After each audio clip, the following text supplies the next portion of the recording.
Vamos a hablar de algo tan subversivo como libros de entrada y vamos a comentar la actualidad y vamos a hablar también de asuntos que tienen que ver con el periodismo, porque seguro que a Cristina Fallarás y a mí nos estáis viendo en muchos programas de televisión, seguro, nos llaman un montón, tenemos ahí la agenda que ya no saben, tenemos tantas solicitudes que apenas estamos vetados, ¿sabes? Apenas. Bueno, pero quiero primero dar paso a Cristina. Cristina, quiero que nos hable de la lucha de las mujeres. Cristina, lucha de las mujeres para empezar. Bueno, aquí vamos a hablar de cambios, de avances, y primero quiero que empiece Cristina para contar qué es el motivo de su obra y me parece que hay que arrancar por ahí. Gracias, Jesús. Gracias a todas y a todos. Es tan bestia para mí estar en Marinaleda que no os hacéis idea. Yo he viajado poco porque he sido pobre siempre. Porque a mí no es que no me llamen ahora, es que a mí solo me llamaba Jesús. Entonces, a mí no me querían en ningún sitio. Y cuando eres pobre, la pena es que viajas menos. Pero para mí es conmovedor estar aquí. Voy a contaros de dónde nace este libro. Luego os contaré qué es. Pero primero de dónde nace.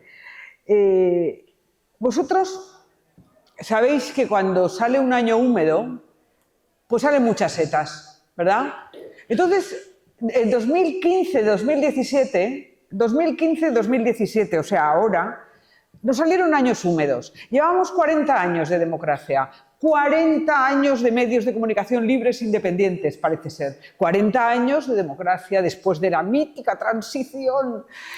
Y de repente, hacia 2015-2017, como nos salieron húmedos, plop, salió una seta. ¡Hostia, que tenemos un dictador enterrado con honras de Estado!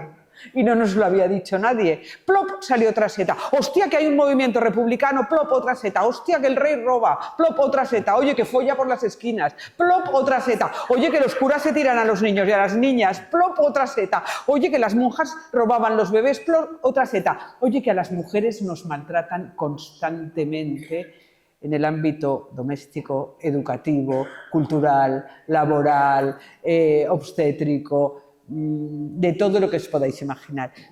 ¿Qué pasó? ¿Qué pasó?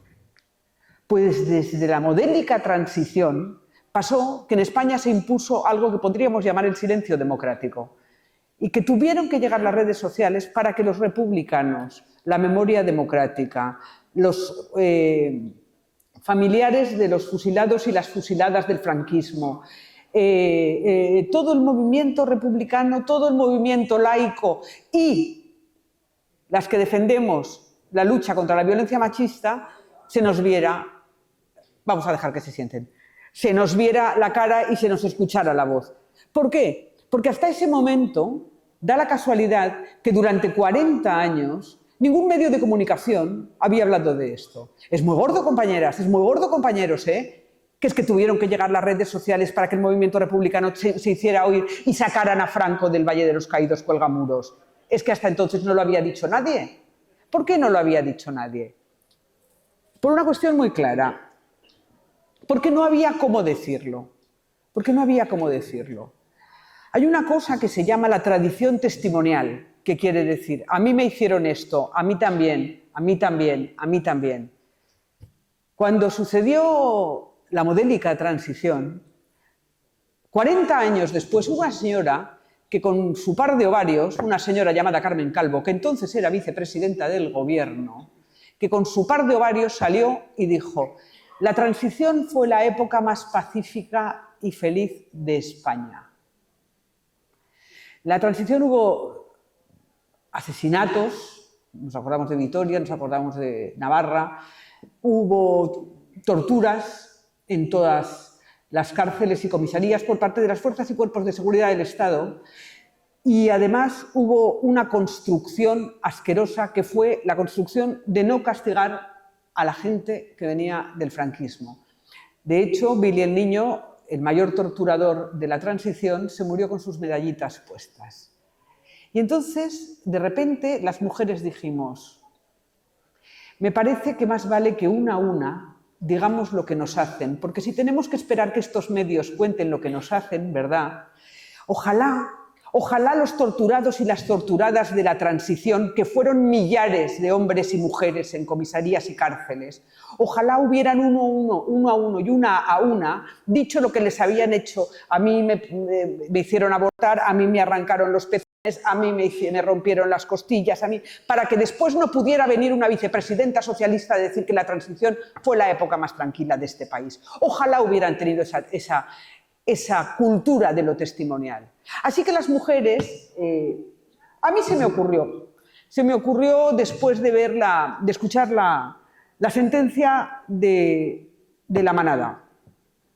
La sentencia del juicio de la manada, la primera sentencia del juicio de la manada, que dijo que aquella muchacha a la que habían metido en un portal 5 tíos como 5 armarios y la habían violado de todas las maneras posibles y filmado en vídeo, 2 jueces y una jueza, ole el Poder Judicial, dijeron que allí no había habido ni violencia ni intimidación.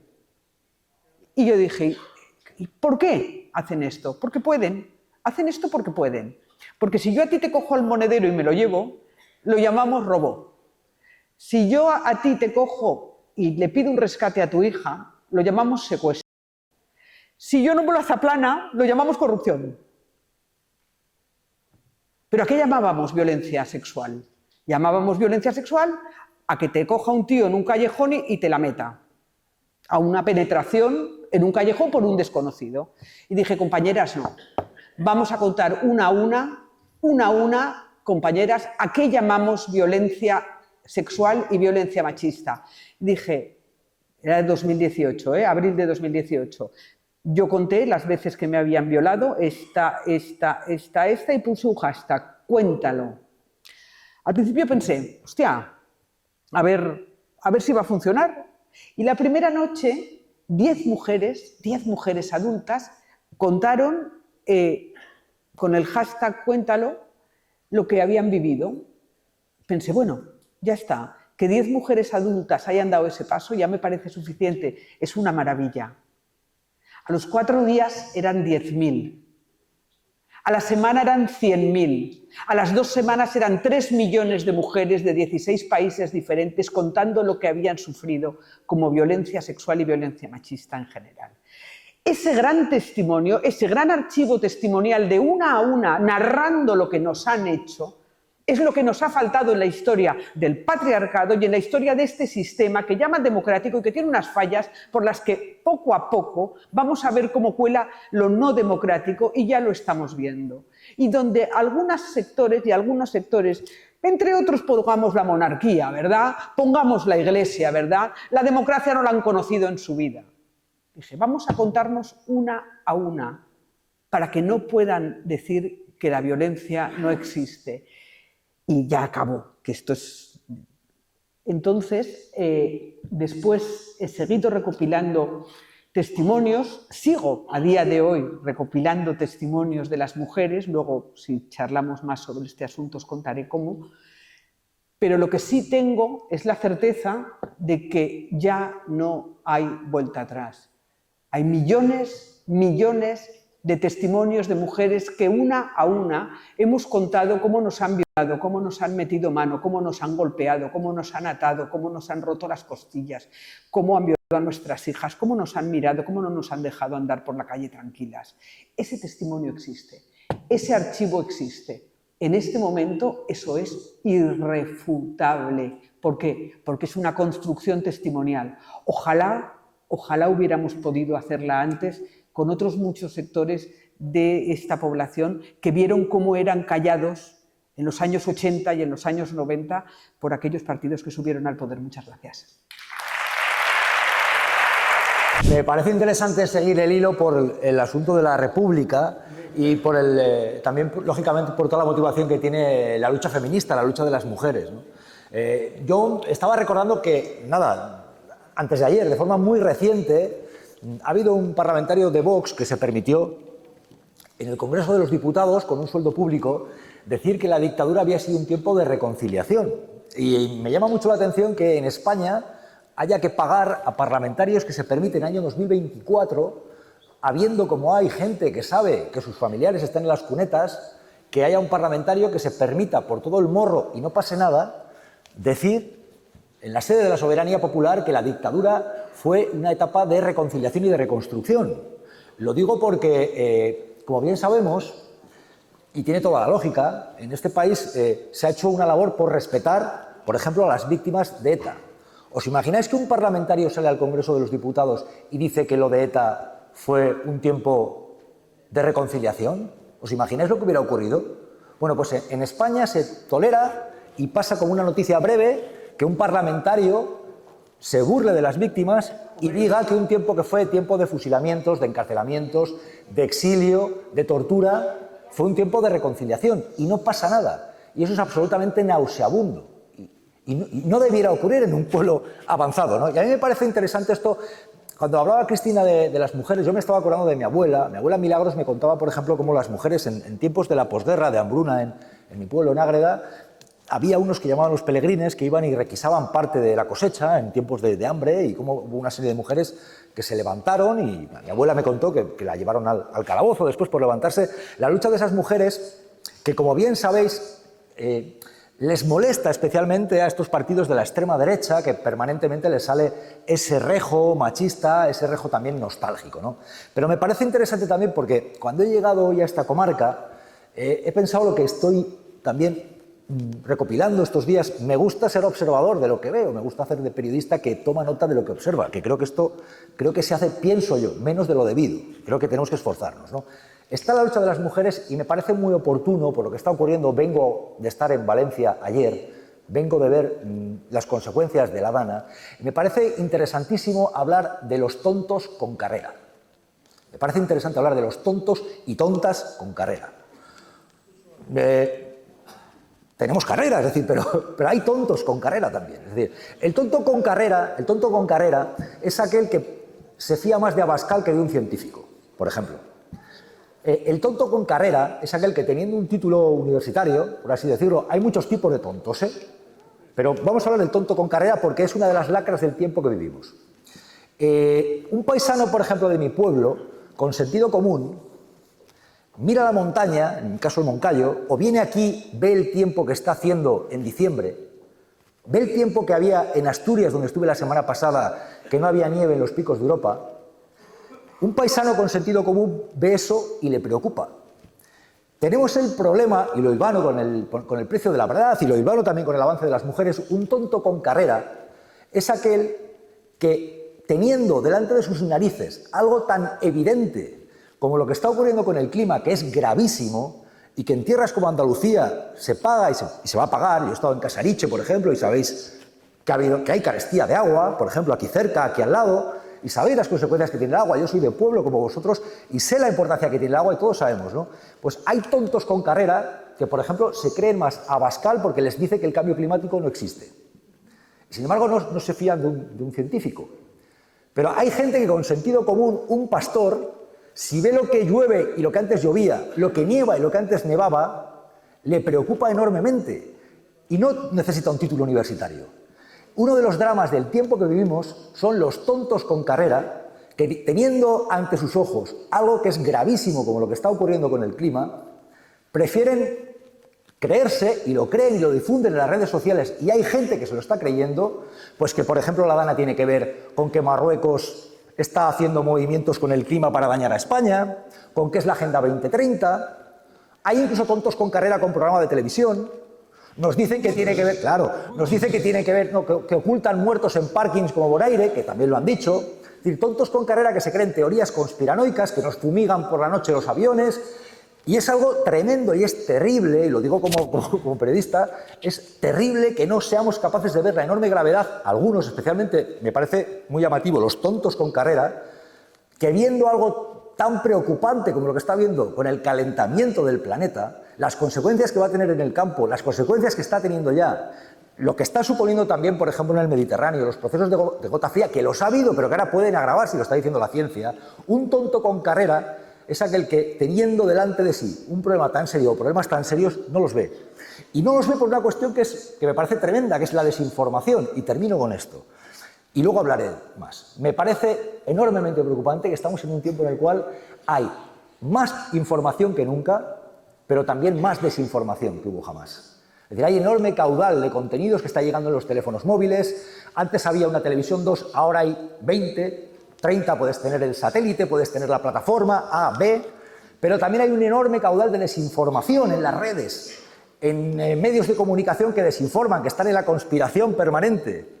Y hay gente que se está creyendo eso. Habiendo una enorme posibilidad de informarse, hay gente que se cree más al conspiranoico, al sinvergüenza que lo mismo te dice, y hay gente que se lo cree, que la dictadura fue un tiempo de reconciliación, el muy sinvergüenza, o gente que está viendo ante sus ojos y no lo quiere ver, que hay procesos de sequía, que llueve menos, que hiela menos, o que no hiela, o que no hay nieve en la montaña, y hasta un tonto con carrera, incluso con doble licenciatura y con máster, se niega a ver lo que un paisano con 2 dedos de frente es capaz de observar y le preocupa. Y a mí me parece enormemente grave cuando la humanidad no es capaz de ver lo que tiene delante de sus morros y no toma decisiones. Y termino. ¿Sabéis por qué no toma decisiones? Por algo que tiene que ver mucho también con la lucha feminista.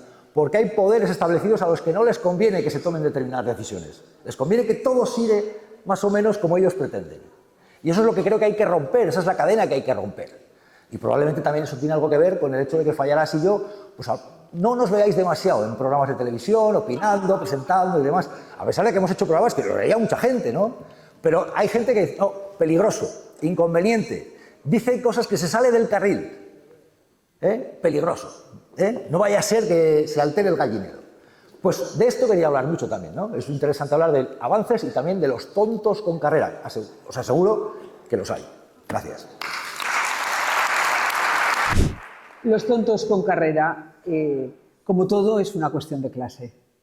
Es decir, hay tontos con carrera que lo que hacen es sencillamente mentir porque saben que hay una mayoría silenciosa. Y el gran problema para mí siempre es la mayoría silenciosa, la mayoría de los tibios, aquellos que callan. Yo creo que del siglo XX tendríamos que haber aprendido que el peligro nunca es la avanzadilla ultra, sino la masa silenciosa. Lo podríamos haber aprendido de la Alemania nazi, lo podríamos haber aprendido del franquismo, de tantos movimientos. Es decir, el gran problema es el silencio.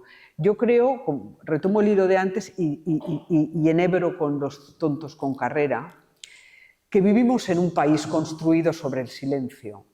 Y cuando una sociedad está construida sobre el silencio, tiene un problema gravísimo, porque se convierte en una sociedad dócil y obediente, y porque romper el silencio cada vez se hace más difícil. Es decir, cada vez se hace más difícil decir que el rey está desnudo, cada vez se hace más difícil decir que... Yo cuando hablamos de la información, quiero recordar siempre que el grupo Prisa puso de consejero delegado, cuando quiso montar Sogecable, puso de director o de presidente de Sogecable a Martín Villa. Martín Villa fue el señor que puso la medalla a Billy el Niño, el mayor torturador. Y durante mucho tiempo nos creímos que esos eran medios de izquierdas. Durante mucho tiempo en este país nos creímos que los medios de izquierdas eran aquellos que habían callado las voces republicanas. Y no hicimos lo que teníamos que hacer con los represaliados y las represaliadas del franquismo. Durante mucho tiempo nos vendieron la movida, nos vendieron el progreso, nos vendieron el estado del bienestar, lo llamaban. Iban quedando en las cunetas los fusilados y las fusiladas, pero es que iban quedando en las cunetas también sus familias, sumidas en el silencio. Iban quedando los pobres y las pobres, iban quedando la clase trabajadora. Nos convencieron de que había algo llamado clase media. Nos convencieron de que si guardabas silencio formarías parte de esa clase media silenciosa. Y no muevas nada, no agites nada, no actúes, porque si no serás señalado como somos señalados este señor y yo, por decir lo que es palmario. Es decir, en España, la construcción del silencio que se llevó a cabo durante los años, por supuesto los 70, pero todos los 80 y todos los 90, ha dado el fruto podrido de lo que tenemos ahora en este momento. Cuando a mí me dicen, hoy la extrema derecha la habéis llevado a todas las televisiones y a todas las radios y la habéis convertido en interlocutor y interlocutora válidos. Yo me acuerdo la primera vez que en un programa de televisión me pusieron a Monasterio, Rocío Monasterio se llamaba, Rocío Monasterio, aquí estaba una presentadora, de cuyo nombre no me acuerdo, y aquí estaba yo. Y entonces dice algo, está Monasterio de Vox, y se vuelve la presentadora hacia mí y dice, Cristina, y yo mirando al frente digo, yo no hablo con fascistas. Y entonces, claro,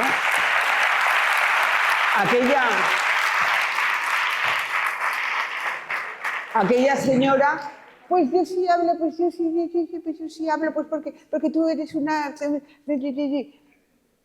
Y entonces me volví y le dije, perdón, a la presentadora, perdóname, ¿le puedes decir a esa señora que no me hable, que yo no hablo con fascistas?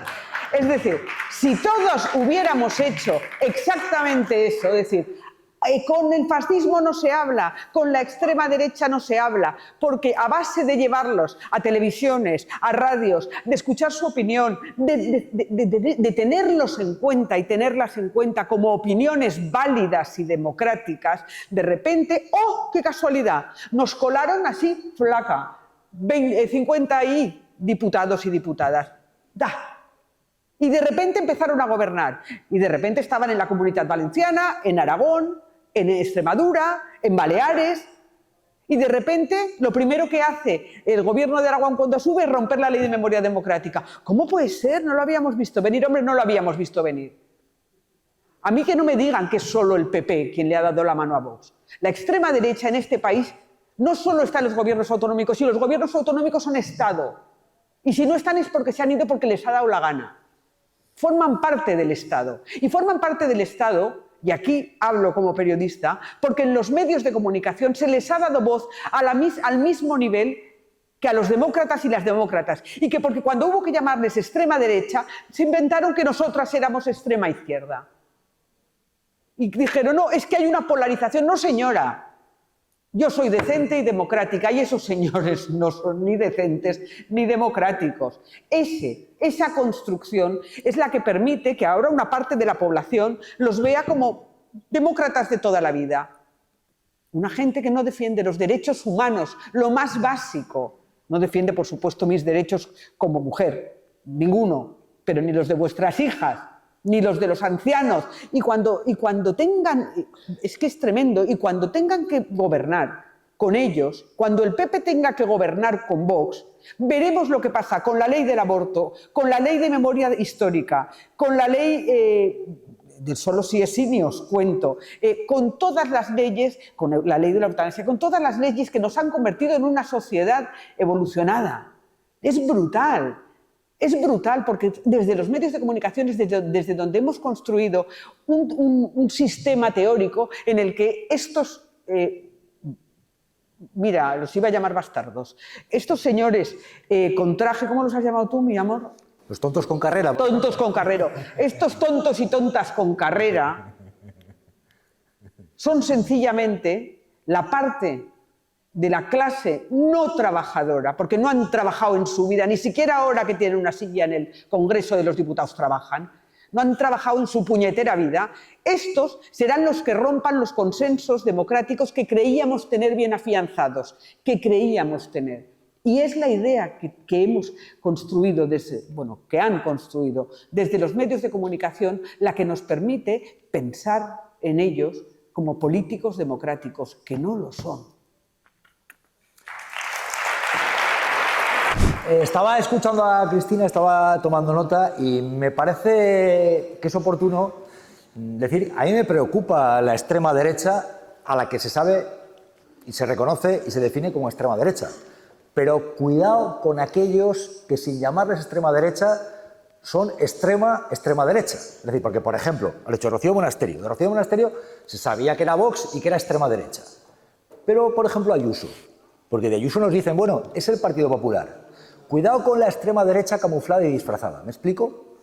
Cuidado con eso. Es decir, lo preocupante, lo más preocupante, igual que yo antes hablaba de los tontos con carrera, con todo el respeto del mundo a las carreras y a los títulos. Incluso a los tontos. Incluso a los tontos que tienen derecho a serlo si luego no imponen, si luego no imponen la cátedra, ¿no? Todo mi respeto al conocimiento. Precisamente es lo que se debe imponer a aquellos que quieren desconocimiento, manipulación y desinformación. Preocupación por la extrema derecha, pero más preocupación por aquellos que poniéndose la etiqueta de moderación, de liberales, incluso de socialdemócratas o de ser muy de izquierdas, adoptan medidas de derecha o de extrema derecha. Porque, por ejemplo, yo te estaba oyendo hablar de Monasterio, pero vamos a hablar de esa supuesta derecha moderada y patriota, que ahora lo estamos viendo en el caso de Ayuso. Nos hablan de que son muy españoles, muy constitucionalistas, menos cuando, por ejemplo, sale el pastel de que el compañero sentimental no pagaba Hacienda lo que era debido. Pero no habíamos quedado en que precisamente Hacienda somos todos y hay algo más patriota que contribuir con la hacienda pública cuando te toca, como todos los demás. Pero es que curiosamente la pillan con el carrito del helado, les pillan con el carrito del helado porque ella es, ya que ya se está poniendo en la primera persona del plural en las últimas declaraciones, para decir que es víctima del aparato del Estado. Es curioso esto. Antes decía, imaginad que alguien de la izquierda Berchale sale a la tribuna y se pone a decir que ETA fue reconciliación. Lo que pasaría, ¿no? Lo puede decir alguien burlándose de las víctimas del franquismo. Pues estos patriotas de pacotilla, menos cuando tienen que cumplir con el fisco, curiosamente hablan como antisistema de los demás, pero sin embargo luego les pillan que no pagaban Hacienda y se ponen a decir que es el sistema el que va contra ellos. Hay una operación de los aparatos del Estado, lo ha dicho Ayuso, lo dice Ayuso permanentemente, lo está diciendo hoy mismo. Pero no habíamos quedado en que contribuir con la hacienda pública era precisamente contribuir con lo de todos. No, ahí ya nos montamos que van todos contra nosotros. Y me preocupa enormemente, porque posturas de la extrema derecha, posturas como por ejemplo burlarse de la lucha de las mujeres, de la lucha feminista, esto lo hace Ayuso. Posturas como reírse de la lucha contra el cambio climático, esto lo hace Ayuso. O sea, es extrema derecha de manual y podría seguir así. Cualquier lucha, cualquier batalla de los movimientos progresistas, de los movimientos que están combatiendo a la extrema derecha, lo adopta por ejemplo Ayuso y dicen que son liberales y patriotas. Es curioso también lo del patriotismo porque es lo mismo que ocurre por ejemplo con la máxima figura que durante mucho tiempo nos dijeron que era la españolidad y la ejemplaridad, que era el rey este que vive en un país del Golfo, valga la redundancia, que se ha llevado a Froilán como fuga de talentos y refuerzo, ¿verdad? Es lo mismo. Curiosamente, muy patriotas, los que trajeron la democracia, antes hablabas de la República, pero coño, luego rascas un poco y pero no es que no cumplieran con el fisco, es que no están cumpliendo ahora.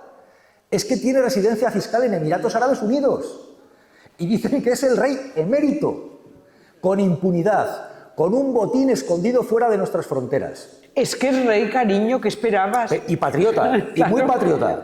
Y muy patriota. Entonces, fijaros en este patriotismo de hojalata. Lo digo por hablaba Cristina ella considera que lo que ha podido suponer la presencia de la extrema derecha, yo en los medios tradicionales están, pero no están tanto. Me preocupa mucho más, y lo he escrito en El precio de la verdad, y se ha practicado en países como Estados Unidos, y ya lo te digo, por ejemplo, en Argentina con Milei, es lo que se ha trabajado la posverdad en las redes. En las redes, lo que está ocurriendo aquí es tremendo. Hay mucha gente hoy en día, especialmente joven, a la que le están bombardeando con que el éxito es ganar más que el otro, triunfar en un modelo capitalista donde ganar más dinero es la felicidad.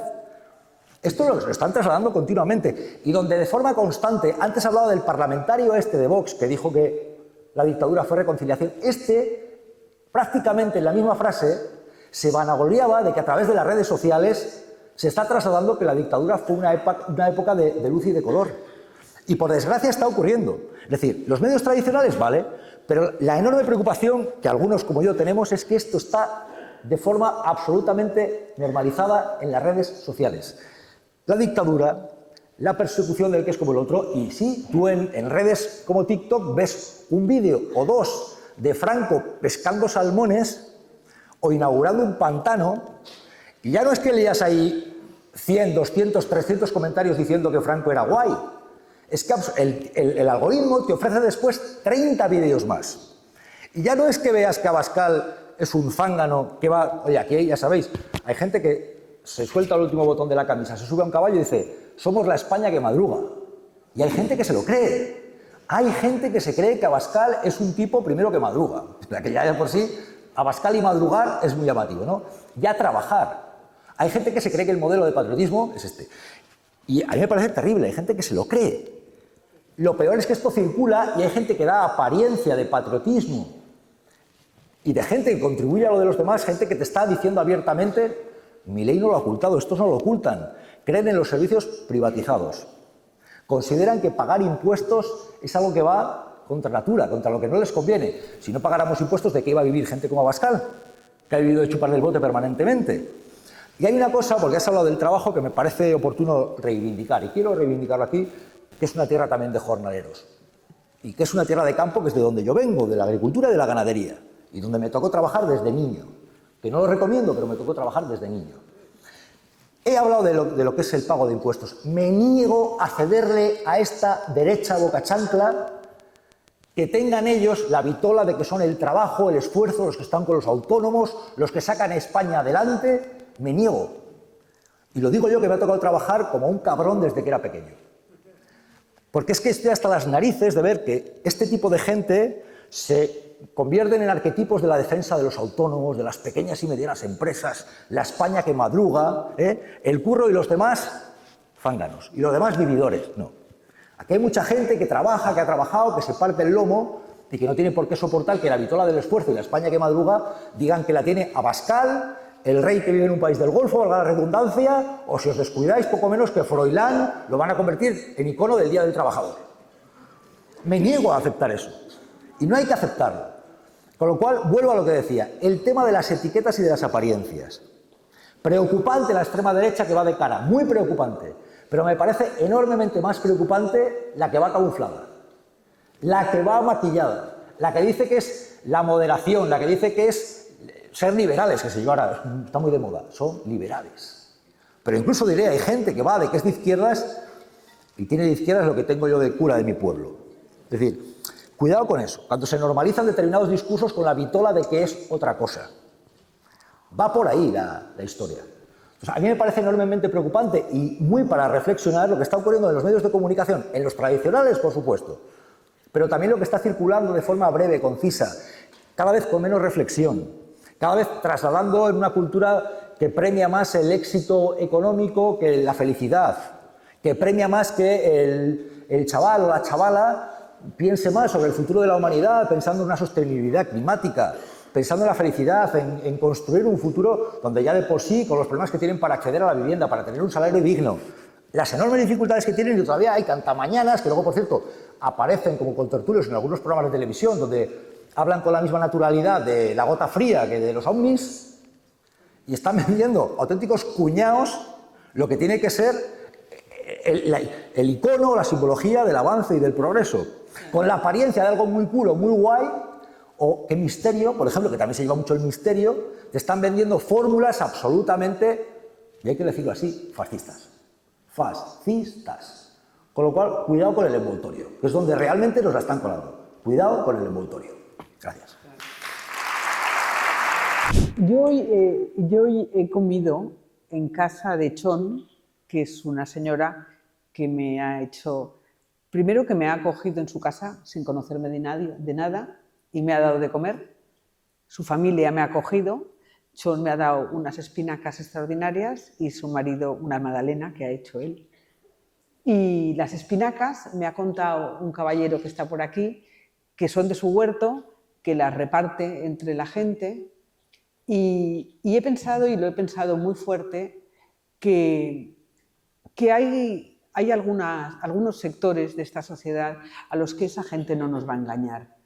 Las gentes del campo, las mujeres activistas, las gentes activistas, las que sabemos y los que sabemos que no lo hacemos todo por dinero, que vamos hombro con hombro. Es decir, la lucha de las mujeres, y hablo de la lucha de las mujeres porque es la que mejor conozco, pero hoy he recibido unas espinacas y he recibido una hospitalidad que tiene mucho que ver con la gente del campo, con la lucha jornalera. A nosotras y a nosotros, compañeros y compañeras, esa gente no nos engaña. No nos engaña porque nosotras y nosotros no hemos sido ricos nunca. Y cuando hemos sido ricos lo hemos repartido. Y creo además que hay algo que nos embellece a todas y a todos muchísimo, que es luchar sin esperar nada a cambio. Luchar por crear una sociedad mejor sin esperar nada a cambio. Luchar la mía es la lucha contra la violencia que recibimos las mujeres, pero puede haber otras muchas. Yo muchas veces cuando voy a los institutos o a los coles o a las universidades les digo, compañeras, compañeros, sed activistas. Me da igual que seáis activistas contra la violencia, que por los olivos de tu tierra, que por la calle que esté limpia, que por los ancianos de tu barrio, por lo que sea. Es decir, Dedicad parte de vuestro tiempo a luchar por construir una sociedad mejor sin necesidad de recibir nada a cambio. Porque así aprenderéis a trabajar codo con codo, hombro con hombro, con otros compañeros y otras compañeras para mejorar. Porque así aprenderéis a tejer redes y cuando una tenga una necesidad o uno tenga una necesidad, levantará la mano y habrá otras muchas. Y porque además andamos por la tierra, andamos con la cabeza más alta y somos más guapas y más guapos y somos más ricos en experiencias y en cariño. Es una barbaridad cómo nos envilece. Yo me fui hace poco de Madrid. Después de 10 años de vivir en Madrid, entendí que Madrid era una sociedad que me envilecía, que me hacía partícipe de la vileza y la inmundicia de Isabel Díaz Ayuso y también de Almeida, el alcalde. Que Madrid es un laboratorio del mal. Es un laboratorio que se acabará, el experimento madrileño se acabará aplicando en todo el Estado español. Cuando les toque, que les tocará, se acabará aplicando. Porque, como decía Jesús, porque Ayuso y Milei son iguales, no se llevan nada. De hecho, ella lo llama mi amigo. Milei y Trump no se llevan nada. Porque no estamos hablando exactamente ni siquiera de extrema derecha o derecha. Estamos hablando de la lucha contra la dignidad. De la lucha contra la dignidad de clase, de raza, de género. Estamos hablando de sencillamente estamos hablando de una especie de nuevo feudalismo donde hay 4 o 5 señores y señoras ricos que manejan todo y en este momento en Madrid ni siquiera se puede vivir y pagar un piso con lo que te pagan de jornal. O sea, ni siquiera con un sueldo puedes vivir en Madrid. Eso te envilece de tal manera que te obliga a trabajar y a hacer todo a cambio de dinero. Cuando vuelves a bajar a la lucha social, a la lucha, en mi caso, de las mujeres, pero a la lucha de la memoria histórica, a la lucha de clases, cuando bajas a la lucha, te das cuenta de que la verdadera vida no está en lo que te pagan, está en la lucha de unos y otras por hacer de este un mundo mejor. Y que eso es lo que nos da dignidad humana y que eso es lo que nos engrandece. Y lo contrario, para mí, es el experimento del mal. Y mi gran problema, en Madrid mi gran problema es que sentí que no daba abasto. Es decir, cada día había una manifestación por alguna causa en la que yo creía que tenía que estar. Porque está desmantelada la sanidad, está desmantelada la educación, está desmantelados los parques, la vivienda. Madrid es un lugar aterrador. Entonces tendrías que estar manifestándote cada día. Y no hay manera de construir cuando todo el tiempo estás respondiendo al ataque. Es como la violencia machista. No hay manera de construir un mundo mejor cuando todo el tiempo respondes a la violencia. ¿Sabes? Entonces pensé, no, me tengo que apartar, irme a un lugar más pequeño para poder mirar desde fuera y decir, ¿desde dónde construimos una sociedad decente? Porque una sociedad decente no se puede construir solo respondiendo al mal. Hay que imaginar mundos mejores. Y ese imaginar mundos mejores nos lo están robando. Nos lo están robando a base de tener que trabajar como animalas solamente para pagar lo que te vale un piso, que en Madrid ya de media son 1.500 o 1.700 de media. De media. Mi casera me quería cobrar 2.500 por mi piso. Si todo el tiempo estás peleando por ese dinero y esa construcción social te obliga a pelear por dinero, no queda espacio para la imaginación. Y a todos los veteranos y las veteranas que estáis aquí, ¿qué os voy a contar?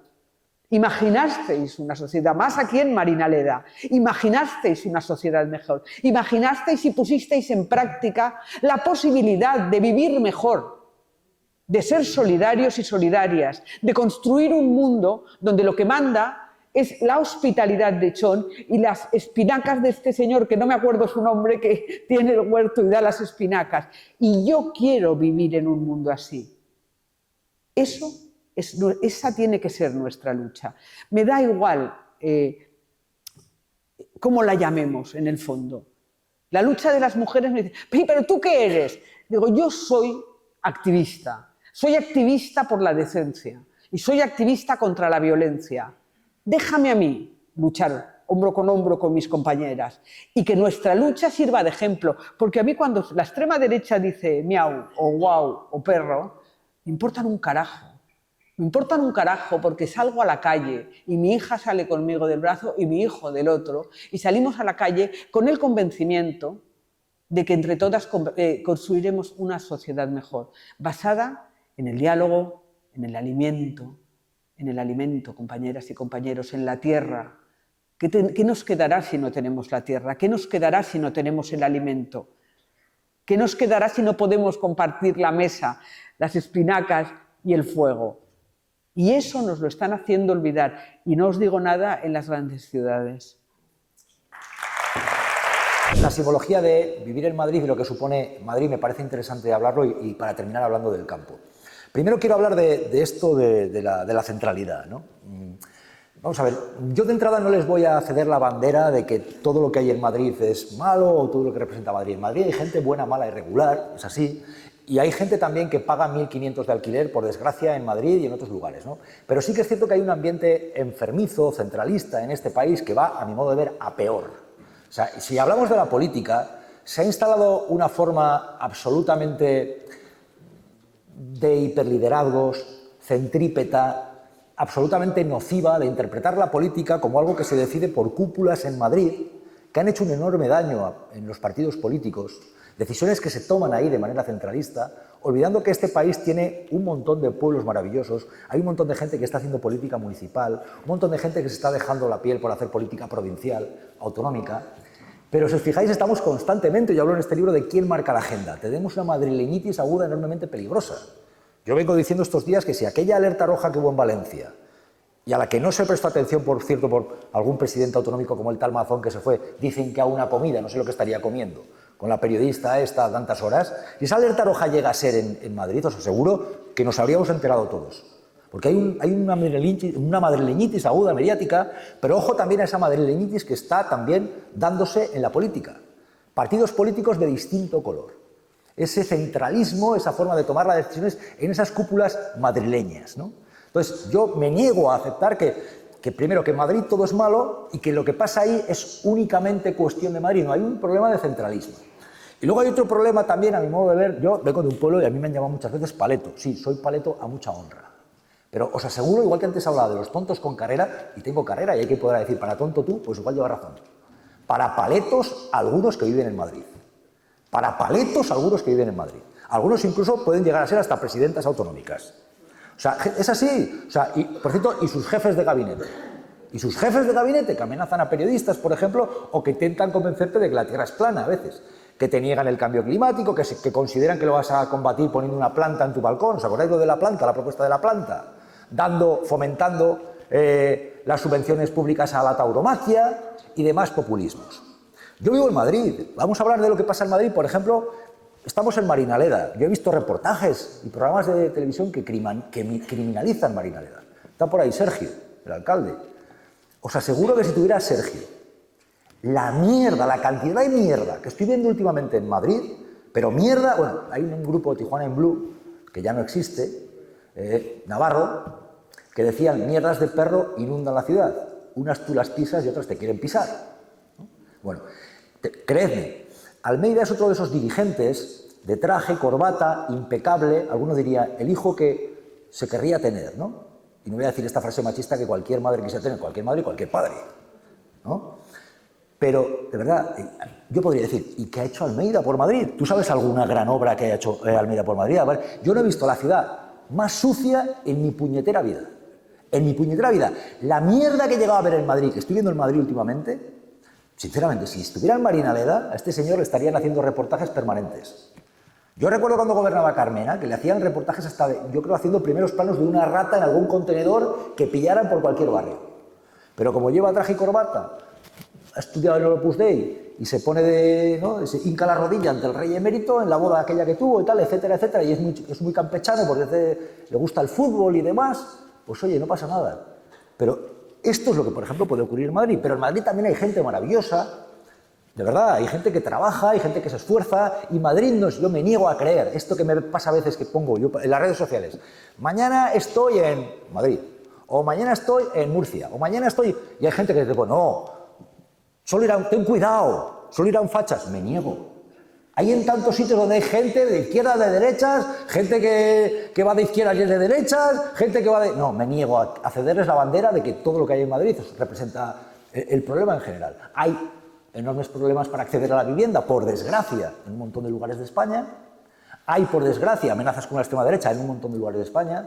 Hay deterioro de la sanidad pública, por desgracia, en más lugares que Madrid. O sea, me niego a ese madrileñismo, esa madrileñitis aguda que parece que solo hay problemas allí. Que los hay. Y que representan efectivamente... Yo hablaba del poder en Madrid, y el poder en Madrid, te voy a decir una cosa. Yo, la construcción corrupta del poder en Madrid no la he visto en ningún sitio. ¿Y la de Valencia? Bueno, la de Valencia es subsidiaria. O en Andalucía, que también ha habido corrupción, que acaban de ovacionarlos. Sí, pero te digo una cosa. La de Valencia no estoy quitando peso a la corrupción madrileña. Es subsidiaria de la de Madrid, la de Valencia. Yo lo de Madrid, pero es que 4 décadas, 40 años de derecha y ultraderecha con el franquismo centralista. Si es que el problema es que el franquismo permanece en Madrid como en pocos sitios en España. Cuando quieras te hablo, por ejemplo, de Castilla y León, la tierra de Onésimo Redondo y de otro tipo de gente. Es decir, el franquismo, por ejemplo, si me hablas, es decir, al final pienso yo que, por desgracia, este tipo de cosas a extirpar no están únicamente en Madrid. A mí lo preocupante de Madrid me parece ese ambiente enfermizo que hace que la política se interprete como... Y la deciden, y lo sabéis perfectamente hasta gentes de la izquierda, esas cúpulas madrileñas, esa forma de olvidarse de que este país es un montón de localidades, un montón de pueblos, un montón de gente que hace política municipal, gente, y quiero ir a eso, que hace cada día la política desde la militancia,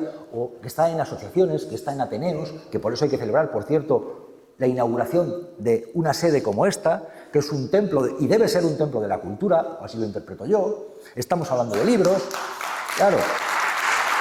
Pues,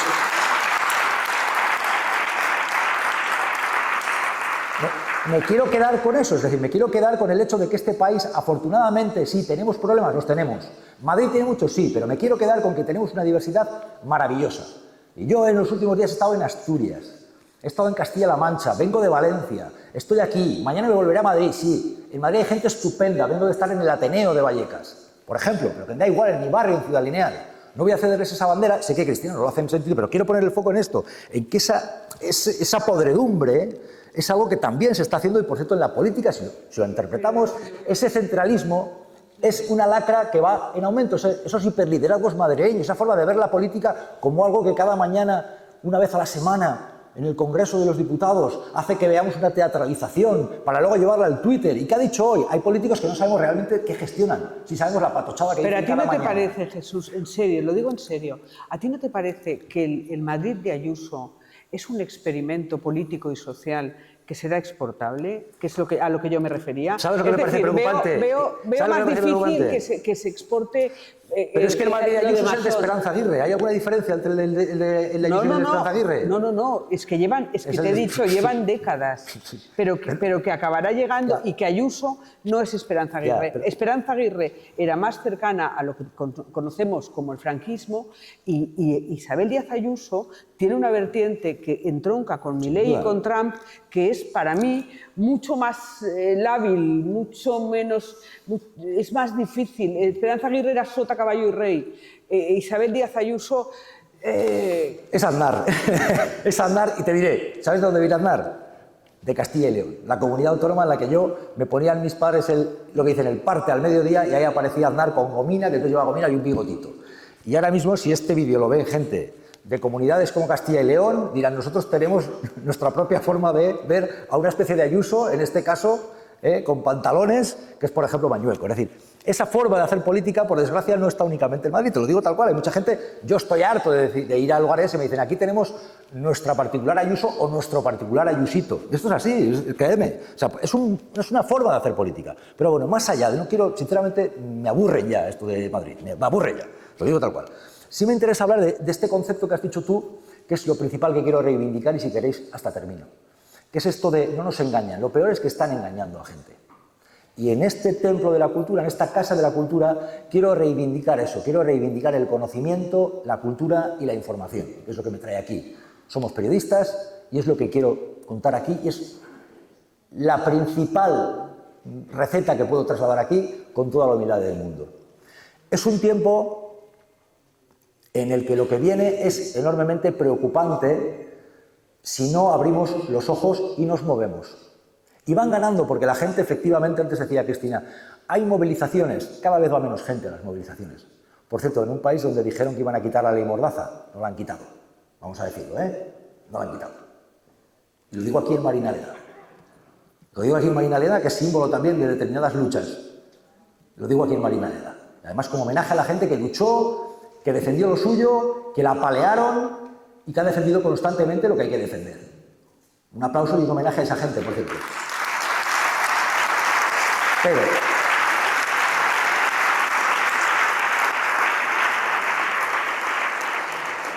Pero termino con esto, que es, creo, lo principal que puedo decir. El hecho de intentar trasladar la importancia de la cultura, del diálogo, de la enseñanza, del conocimiento.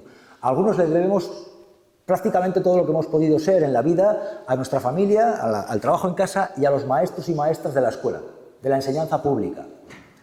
A la gente que nos dijo hay que leer, hay que recitar a Machado, en una tierra como Soria, que también nos une, Soria con Andalucía, Antonio Machado. Y nos unen Sevilla con Soria, y lo digo aquí. Pero reivindico eso, reivindico la cultura, reivindico la información, reivindico el diálogo, la conversación. La política y la sociedad civil se hace más allá del centralismo.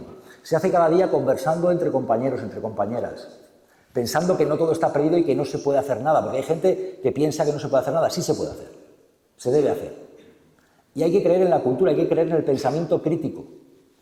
Ser conscientes de que las cosas no solamente se pueden cambiar, se deben cambiar. ¿Es difícil? Es muy difícil. Pero hay un poder establecido que quiere a la gente adocenada, conformista, creyendo que no pueden cambiarse las cosas. Y si caemos en ese derrotismo, estamos perdidos. Yo no voy a prometer aquí recetas fáciles porque no existen, no las hay. Lo que sí quiero trasladar es la importancia de la lectura, de la cultura y de que trasladéis a los que vienen la importancia del conocimiento. Está bien, yo no voy a decir que esté mal tener redes sociales, ni muchísimo menos. Algunos como yo, si no tuviéramos el canal de YouTube, ¿dónde estaríamos? Nos tienen vetados en todos lados. Pero sí que reivindico el hecho de que más allá de tener TikTok o el YouTube o el Twitter, el X, el Blue o lo que queráis, la importancia que tiene el diálogo y la conversación. Por eso lugares como este que espero y deseo que sean cada semana un lugar donde esté el teatro, al que tanto le debo en la vida porque me enseñó a perder la timidez cuando era un niño en el pueblo. Donde haya representaciones que hagan que la gente haga monólogos, que haya música, que haya cultura. Cultura, importantísimo, importantísimo. Hay gente que está construyendo cada vez más y edificando y reforzando un modelo ultracapitalista donde lo que valga sea ganar y ganar más y al poder ser pisar al de abajo. Y donde van ganando los fondos de inversión cuyo lema ya no es ganar 1.000 millones más, no, tiene que ser ganar un 20% más que el semestre del año anterior. Lo que puede salvar en cierta forma el futuro, y de forma muy humilde, es el conocimiento, la cultura y el pensar que las cosas deben cambiar. Si seguimos pensando que los tontos estos con carrera, incluso algunos sabiendo que es mentira, nos van a decir que las gotas frías son efecto de que los marroquíes quieren llevarnos las tomas de agua por el barranco del Pollo, si queremos que la culpa es de la Agenda 2030, seguiremos estando en manos de cretinos que tienen una alerta roja, se van a comer, vete a saber lo que comieron, en días en los cuales tenían que estar en su puesto de trabajo y protegiendo a la población. Lo peor no será que esos cretinos puedan hacerlo. Lo peor será que a esos cretinos se les vote y lo que es más preocupante, que les vuelvan a votar. Que les vuelvan a votar. Entonces, frente a eso, yo de verdad reivindico una sociedad con los ojos abiertos, que piense, que tenga un conocimiento crítico, que vea más allá de lo que le cuentan, que ahí está el problema. El problema está en lo que a veces nos cuentan, lo que nos trasladan. No os creáis todo lo que os cuenten. No os creáis todo lo que echan. Tomad la iniciativa y buscad vosotros también la información, buscad la cultura. Trasladad a vuestros hijos, hijas, nietos, nietas que lean, que dialoguen, que conversen, que si quieren que bailen para un vídeo de TikTok, que lo hagan si quieren. Que se preocupen de quién gana el Eurovisión, pues bueno, pues que se preocupen. O de quién ganará este fin de semana en el partido, de lo que sea. Pero o hay cultura y hay conocimiento, o creedme que van ganando. Lo que quieren es un pueblo conformista e ignorante. No tengáis la mínima duda, un pueblo conformista e ignorante. Con lo cual celebremos que estamos aquí en la inauguración de una Casa de la Cultura. Gracias.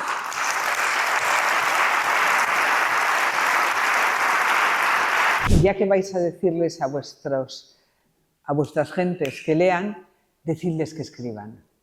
En los colegios nos enseñan a leer y que hay que leer y que siempre hay que leer. Yo creo que además nos deberían enseñar que hay que escribir. porque escribiendo ponemos en palabras aquello que no nos atrevemos a decir o a pensar, porque escribiendo nos miramos en nuestro propio espejo, porque escribiendo podemos comunicar después a los demás aquello que hemos descubierto en nuestras propias letras. Creo que nos enseñan poco a escribir. Escribamos también.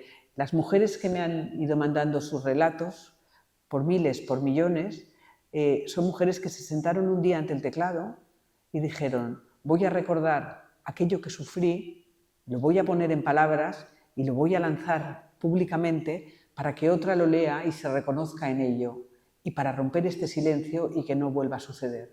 Así que escribamos también. Muchas gracias. Está siendo un proceso verdaderamente emocionante, porque además me he callado. ¿Sabes? Cuando yo puse en marcha el canal de Instagram es porque pensé que hacía falta un medio de comunicación para que las mujeres hablaran por sí solas. Es decir, que ya bastaba de servir de intermediaria, que yo podía ir contando lo que las mujeres, lo que les hacían a las mujeres, lo que nos hacen, las violencias que hemos recibido, pero que las redes sociales podrían utilizarse para crear un canal para que cada mujer hablara lo suyo. Porque yo siempre digo que una cosa es el periodismo, donde tú explicas lo que sucede, y otra cosa es dar las herramientas a la gente para que se exprese. Entonces, cuando lancé el hashtag Cuéntalo, que las mujeres contaban las violencias que habían sufrido, pero desde sus cuentas propias, me di cuenta que había dos violencias que no se narraban. Una es, las violencias no se narraban en presente.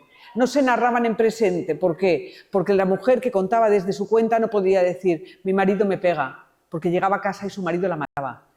Y la mujer que decía cuyo jefe le obligaba a hacerle una felación no podía decir: mi jefe me agrede sexualmente, porque al día siguiente se quedaba sin trabajo. Y entonces me di cuenta de que hacía falta un canal donde pudieran hablar sin exponerse y sin dar su identidad ni poner su cuerpo. Porque ya está bien de decirle a las mujeres denuncia. Cuando ponemos nuestro cuerpo y nuestro nombre y denunciamos, mirad cómo acabó la muchacha de la violación de San Fermines, de la manada.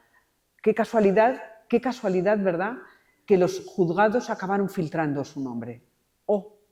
Mirad cómo acabó Nevenka, todavía sigue exiliada. Mirad cómo acabó la muchacha de la manada de la Arandina. Se levantó el pueblo entero y salieron a la calle en defensa de los violadores. Es decir, cuando nos dicen denuncia, sabemos que vamos a tener un castigo por denunciar, por mucho que nos digan que no. Hacía falta un canal donde pudieran las mujeres expresarse sin poner el cuerpo ni la identidad. ¿Para qué? No para señalar, no como denuncia, sino como creación de memoria colectiva, como creación de un archivo testimonial. Y además cada una tenía que hacerlo con su nombre, porque yo siempre digo que no es lo mismo cuando la mujer dice: mi abuelo me tocaba ahí abajo, que cuando dice: el hijo puta de mi abuelo me metía un dedo en el coño. Ese abanico de expresiones señala, marca un universo que es culturalmente diverso, educacionalmente diverso, económicamente diverso, geográficamente diverso, y tenía que caber las voces de todas las mujeres, pero sin que las hicieran daño. Y entonces usé mi cuenta para empezar a recibir los mensajes de esas mujeres y devolvérselos a la sociedad, quitando a la denunciante, bueno, a la testimonial, es decir, quitando a aquella mujer que se narrara. ¿Para qué? Para protegerla. Para protegerla porque era la única manera de crear una enorme memoria colectiva de la violencia y que nadie nos pudiera volver a decir que nos metan 5 tíos en un portal y nos violen no es violencia ni intimidación. Entonces creo que este archivo, este libro tiene más de 1.500 testimonios. En este momento no es ni un 5% de lo que tengo publicado y de lo que he recibido, porque son miles y miles y miles. Sin embargo, creo que es una muestra suficiente para comprender que en esta sociedad los hombres que violentan a las mujeres no responden a un patrón. Son de izquierdas y de derechas, ricos y pobres, del sindicato y de la patronal, del campo y de la ciudad, viejos y jóvenes. Pero es que las mujeres que recibimos violencia tampoco seguimos un patrón, somos todas y de todo tipo. El hecho de recopilar todos estos testimonios creo que da una muestra que podemos ya decir, fijaos que es la primera vez en toda la historia de la humanidad que hay un archivo testimonial de la violencia contra las mujeres contada por nuestras propias palabras. Jamás antes habíamos podido expresarnos. Ni Sherezade, ni la Celestina, ni Julieta, ni Madame Bovary, ni nadie, ni la regenta, son personajes, ni la Cenicienta, ni Blancanieves, ni Caperucita. Son todos personajes creados por hombres. ¿En qué espejo nos estábamos mirando? Y de repente tenemos un espejo, y creo que no es casual que cuando nos hemos empezado a narrar todas, una a una, en nuestras propias voces, lo primero que hayamos contado es la violencia. No hemos contado la moda, que es lo que nos dicen, ay, mira, es que siempre es la moda. No hemos contado la música, no hemos contado si queremos estar gordas o delgadas, no hemos contado el placer. ¿Qué hemos contado? La violencia. ¿Por qué? Porque teníamos una urgencia. Bien, este archivo ya existe y yo creo que todas, no es mío, es una memoria colectiva. Y es imprescindible la creación de memorias colectivas. Por eso hacía antes referencia a la transición, porque creo que nos hurtaron la memoria colectiva de la transición y no nos dejaron construirla. Gracias.